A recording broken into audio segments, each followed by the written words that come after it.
give it to you if you're out of work. This is the way to handle it. Here's what you do. You volunteer at the church. You say, Andy, of course you would say that. No, listen.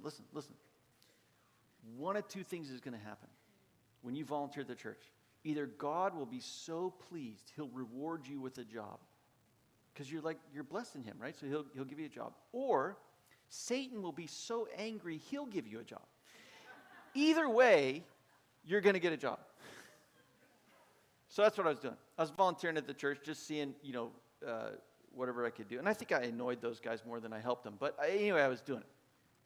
And one afternoon, I was on my way up to the church, and I came out of the house, came around the backside of a truck. I had a truck at that point. And as I was coming around the backside of the truck to go into the driver's side of the truck, I noticed a grasshopper on the top of the tailgate of my truck.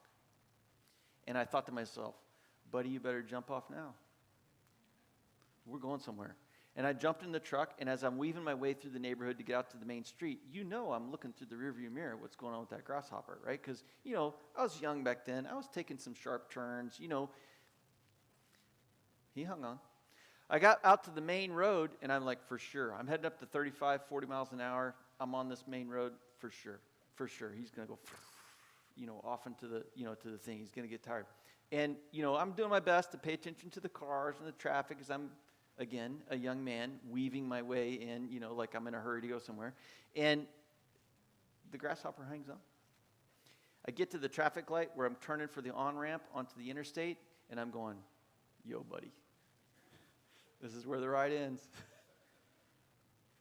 And as I'm going up the on-ramp, I'm watching the grasshopper instead of watching where the cars and my opening is going to be, because I'm pretty sure I'm going to see this guy just fly off. And he hung on. I made it on the interstate, and now I'm on my way up to 70 miles an hour. He's on the back of the tailgate of my truck. 70 miles an hour. And here's what he starts doing as I'm going down the interstate. He starts walking across the top of the tailgate as I'm going down the interstate. And it's like this.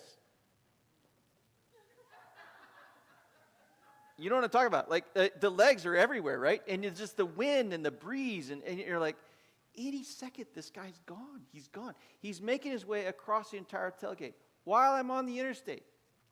I'm completely a distracted driver at this point. Completely distracted. And then I'm disappointed because I got to get off. I don't want to get off the interstate. I want to keep going. Where is this story going to end, right? And so get off the interstate, off the off-ramp, back on this other main road, up this U.S. highway, and I'm on my way to the church. I pulled into the church parking lot. Here he is on the other side of the tailgate, on the other side of the truck. He's over on the other side of the truck, and I was like, unbelievable. And then the Holy Spirit spoke to me. Andy, I'm taking you somewhere. Hang on.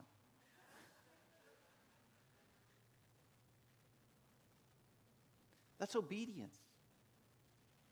Because the Lord puts us in these situations where we want to jump. We want to jump. It's too hard. It's too frustrating. It's too much.